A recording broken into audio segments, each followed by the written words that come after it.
Hello everyone, this is Bebs. Okay, this might be my last video regarding sa A+ Mall. Ang video na to is tungkol sa lumabas na SEC advisory laban sa A+ Mall. And isa ako sa mga pinagkatiwalaan ng mga tao. Kasi nga, isa din ako sa nagtiwala. Right now, I am doing this for me, for my family, co-admins, co-uplines, and co-members na kung saan nagtiwala din sa A+ Mall. Okay. Sa lahat ng videos ko, sa lahat ng naniwala sa akin, this is for you. I'm making this video para makita nyo.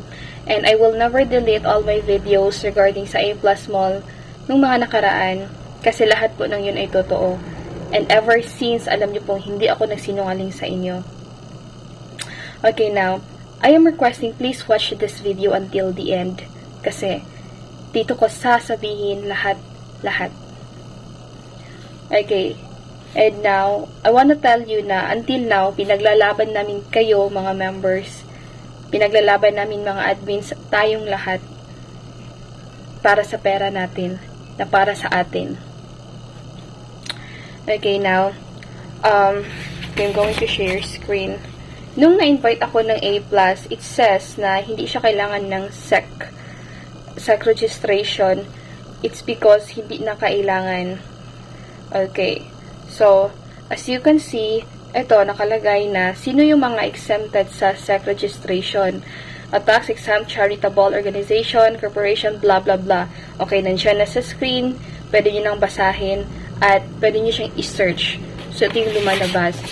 And, the day na na-invite ako, don't worry, hindi ko sasabihin kung sino nag-invite sa akin kasi hindi ko siya dapat pilitin. Kasi it's my choice. Choice ko eh. So, wala akong dapat sisihin kahit sino. So, dito, pinakita yung Certificate of Fact of Good Standing ng company, yung Colorado State Business License, mga registration and all. Then, cooperative agreement, Amazon.com, ayan si lahat ng yan. And again, mga registration and mga tao na connected sa kumpanyang ito. So, you know? Okay. Syempre, kung ikaw, ako nun, so, nagtiwala ako eh. So, pinaniwalaan ko and all. So, nag-deposit ako, tumubo, naka-withdraw ako. Then, that's the time na nag-invite ako to share the blessing. Again, to share the blessing. Okay.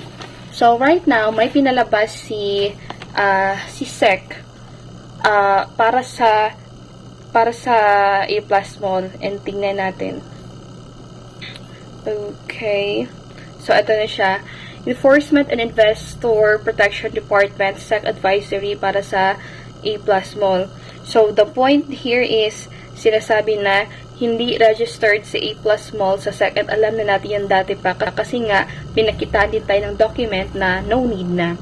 So, right now, sabi ni SEC, A+ Mall is not registered as a corporation or partnership and operates without the necessary license or authority to solicit. So, right now, I am saying na we have to stop inviting sa A+ Mall. Wala tayo, pinaniwala tayo, and may mga proof naman din na naka-withdraw tayo. Pero ngayon nga, dumating sa point, have to stop. Kasi batas ng Pilipinas to, hindi batas ng ibang bansa. I know maraming magbabash sa akin, but please watch my video until the end para maintindihan niyo rin. Okay. So, right now, sabi ni company, makukuha mo yung pera mo, withdrawal, kung sakasakali na magbibigay ka ng 20% sa withdrawin mo. So, in short, magbabayad ka, magbibigay ka ng pera sa kumpanya para makuha mo yung pera mo. And, ayoko na. So, ngayon, it's up to you kung magbibigay kayo ng 20% sa pera ninyo. Pero kung ako, ayoko na. Tama na yun. Tatanggapin ko na na-scam ako. Na-scam tayo. Anyways, magtiwala lang naman tayo eh. Yun, natiwala lang tayo. Then sabi dito, don't worry, in line with the behavior of the platform, I will be responsible for everyone's funds for our team and family. Safety, if there is any accident on November 3, I will pay according to the recharge amount of all of you. And I cannot pay it in full you, but I can repay your capital by myself. Please believe me, complete 20% of the payment. I believe in the company, don't worry. That's from our head, from Shirley. So, yun, isa sa mga pinagkatiwalaan namin. Kasi siya yung nagdala ng A+ Mall dito sa Pilipinas. Okay. So, right now, ito ha, alam ko na may mga resibo pa kayo dyan. You can send it to may email kasi yung SEC. Don't worry, ilalagay ko lahat ang link sa baba para makita ninyo. Okay. So, report natin sila kasi sila yung totoo kasi 'di ba sa GCash totoo naman talaga yung mga pangalan na pinapadalhan natin. So, pwede silang matrace. Sila yung hawak ng pera natin. Again, natin. Kasi yung iba sinasabi admin, kami lang daw yung kumikita dito, kami lang daw lahat. Hindi, same tayo lahat. Okay, ngayon ipapakita ko sa inyo yung account ko. Okay.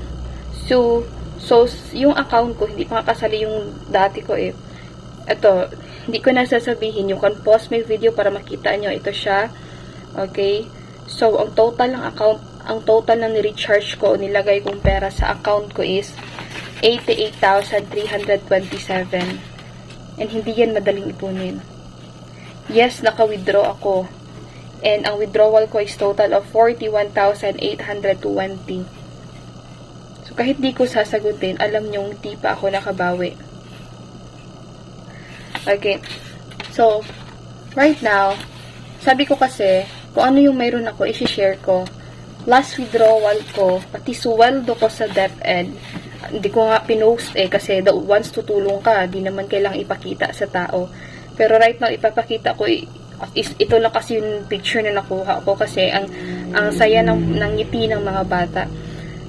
Withdrawal ko sa A+, and sweldo ko sa DepEd, pinamigay ko sa lahat ng mga pulubi doon sa town.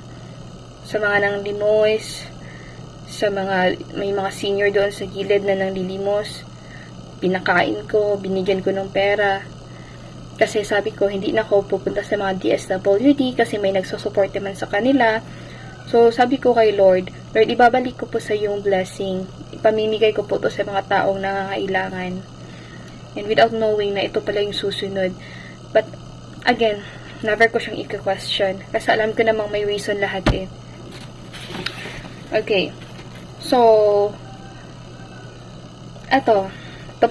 isa din sa point dito is, I want to say sorry. Sorry sa mga nakabawi man o sa hindi nakabawi.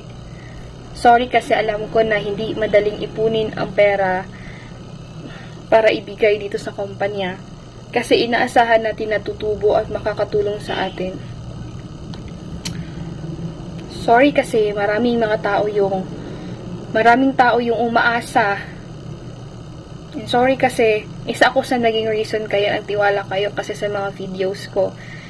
Pero maniwala po kayo sa hindi, lahat po ng videos na in-upload ko sa YouTube ko ay totoo. Alam niyo po yan, siguro makikita niyo naman din sa mukha ko. The way ako magsalita, lahat po yun totoo. Hindi po ako nagsisinungaling. Alam mismo ng grupo ko kung ano yung ginawa ko para matulungan ang lahat. Lahat na under sa akin. Ginawa ko po ang lahat. Gusto ko lang sabihin yung side namin mga admin na hindi po namin deserve na sinasabihan nyo ng mga masasamang salita. Yung parang, bakit nyo sinisisi sa amin lahat? Pinilit ba namin kayo na pumasok? Balikan nyo po yung mga araw na nag-sacrifice kami ng oras para tulungan kayo. And di naman namin deserve na sisihin nyo eh. di naman din tama na ibato nyo sa amin lahat ng nangyari ngayon. Kasi, katulad lang tayong lahat, we are all members. Alam nyo ba kung gaano ako desperado nang basa ko tong sect? Nagpaalam ako sa anak ko eh. Single mom ako, nagpaalam ako. Sinabi ko na aalis ako. Kasi, I don't know, siguro hindi ako nakapag-pray before ko tong sinabi sa anak ko na aalis na ako kasi na-imagine ko kung makukulong ako, hindi na ako makakabalik. Then, di ko siya makikitang lalaki, 3 years old. And, doon ako naiyak kasi di ko na-expect na maiintindihan ng baby ko yung sinabi ko sa kanya. Sabi niya na, Mama, wag ka nang umalis, please. Bisaya yun, sabi niya.